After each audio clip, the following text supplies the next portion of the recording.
नागरिकता देने की बात कर रहे हो। जो नागरिक है उनको तो रोजगार दे नहीं पा रहे हो, जो लोग आपके यहाँ रह रहे हैं उनको आप रोजगार काम नहीं दे पा रहे हो, उसमें भेदभाव हो रहा है।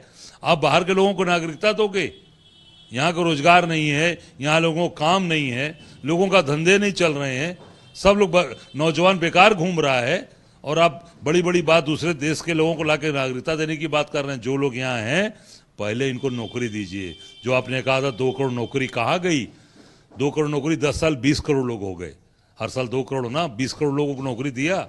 हमें जहाँ तक जानकारी है कि 20 करोड़ लोगों की नौकरी चली गई, वो बेरोजगार हो गए, वो सड़कों पर घूम रहे हैं, वो स्विगी या जोमेटो गाड़ी लेकर घर घर खाना पहुंचा रहे हैं लोगों के। कहना है कि अगर ये कानून किसी का नागरिकता ले नहीं रहा है तो इतना कई प्रदेश की सरकारों ने इसे मना कर दिया, कांग्रेस विरोध कर रही है, केजरीवाल विरोध कर रहे हैं, सारे लोग। निश्चित तौर से आप गलत, आपने ध्रुवीकरण की राजनीति करने के लिए इसमें लागू किया है। अगर इसको लागू करना था तो जब ये कानून पास किया गया राज्यसभा लोकसभा, उसी दौरान आपको कानून लागू कर देना चाहिए था।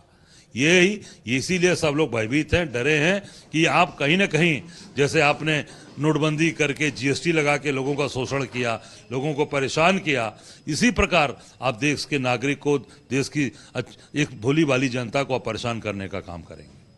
ये कह रहे हैं कि पाकिस्तान, बांग्लादेश और अफगानिस्तान से आए हुए अल्पसंख्यकों को नागरिकता देंगे, उन्हें रोजगार देंगे।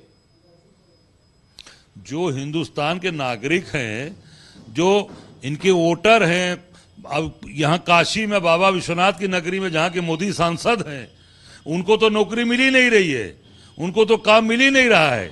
अभी अमूल की फैक्ट्री आपने खोला है, सब गुजरात के लोगों को ले आके भर रहे हो, वहाँ कर रहे हैं बाहरी, यहाँ लोकल लोगों का वहाँ काम नहीं है, केवल गुजरात के लोग आ रहे हैं, और यहाँ के लोग वहाँ केवल नीचे प्यून का और झाड़ू लगाने, डेली वेजेस पे, आउटसोर्सिंग पे आप रख रहे हैं। आप बाहर के लोगों को लाके नागरिकता देके क्या करेंगे? और संख्या बढ़ाएंगे, और बेरोजगारी पैदा करेंगे, और आपस में वैमनस्यता पैदा होगी।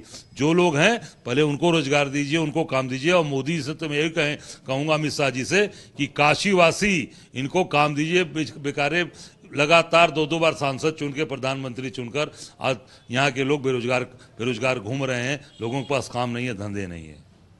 इनका कहना है, अमित शाह जी का कहना है कि 23% हिंदू पाकिस्तान में थे, गैर मुस्लिम, बांग्लादेश में 18% थे, 2% रह गए, वहाँ 1-2% रह गए। ये कन्वर्ट कर दिया गया, इसलिए इस कानून को लाया गया है ताकि शेष जो बचे हैं उनको हम अपने यहाँ शरण देंगे, अपने यहाँ जगह देंगे। और आप जो इतने एक मजमू समझता हूँ कि अभी हिंदुस्तान की आबादी कितनी है आज? पूरे 1 करोड़ 42 लाख, क्या 1 अरब 42 लाख, 42 करोड़ आज है। और आएंगे, और लोगों को आप लाकर यहाँ नागरिकता देंगे। उनको क्या, इतने लोगों को आपने, जो आपके देश में रह रहे हैं, क्या इनको आपने 20 करोड़ लोग, जो आपने कहा था 2 करोड़ लोगों को नौकरी देंगे, आप 20 करोड़ लोगों को नौकरी दे पाए? इसका हिंदुस्तान की जनता के सामने आप ले आइए, श्वेत पत्र जारी करिए, व्हाइट पेपर जारी करिए पूरे देश के सामने कि हमने 20 करोड़ लोगों को नौकरी दिया है और काम देंगे, तब आप बाहर की बात करिए। अभी अपने लोगों के यहाँ पे काम दे ही नहीं पाए, अपने लोगों को नौकरी दे ही नहीं पाए। अभी अन्य देश, बांग्लादेश और पाकिस्तान और अफगानिस्तान से लाकर आप भरेंगे, और यहाँ जो है तबाही मचेगी, और यहाँ पर बेकदरी मचेगी। इसलिए पहले अपने देश के जो लोग हैं, अपने परिवार के जो लोग पहले से आपके रह रहे हैं, उनको रोजगार दीजिए, काम दीजिए। और काशी बनारस जो मोदी की संसदीय क्षेत्र है, यहाँ पर काम नहीं मिल रहा है, यहाँ बेरोजगारी, आप आंकड़ा ले लीजिए, अब सर्वे करा लीजिए कि यहाँ कितने नौजवान पढ़े लिख कर टॉपर बच्चे बेरोजगार घूम रहे हैं। 3 राज्य लागू नहीं कर पा रहे हैं, केरल, तमिलनाडु और पश्चिम बंगाल, ये लागू नहीं करें, इस कानून को लागू नहीं करें, कह रहे हैं कि ये राज्य का मामला है ही नहीं, केंद्र का मामला। देखिए, मैं आपसे यही कहना चाहूँगा, पूरे देश के अंदर जो आज देश का वातावरण है, बेरोजगारी चरम पर है, महंगाई चरम पर है, उस पर ध्यान आप नहीं दे रहे हैं। पहले उनको तो रोजगार दो, तब ना बाहर के लोगों को अपलाएंगे।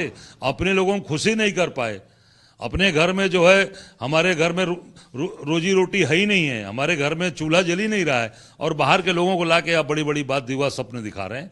ये पूरी तरीके से केवल और केवल देश को ये गुमराह करना, और देश के अंदर कैसे ये ध्रुवीकरण की राजनीति हो, इस पे ये काम कर रहे हैं अमित शाह जी। इनका कहना है कि पूरी दुनिया में 57 देश मुस्लिम कंट्री है, एक देश हिंदुस्तान है, हिंदुओं के लिए एक देश है। नहीं अपने लोगों को छोड़ दिया जाए, ऐसे ही छोड़ दिया जाए, नहीं, हिंदुओं के कन्वर्ट कर दिया जा रहा है, हिंदुओं के लिए उनके लिए ये कानून बने। हिंदुओं के लिए नेपाल भी तो है, नेपाल राष्ट्र, नेपाल हिंदुओं का पहले से रहा है और एकदम घोषित है कि हिंदू राष्ट्र है वो पहले से।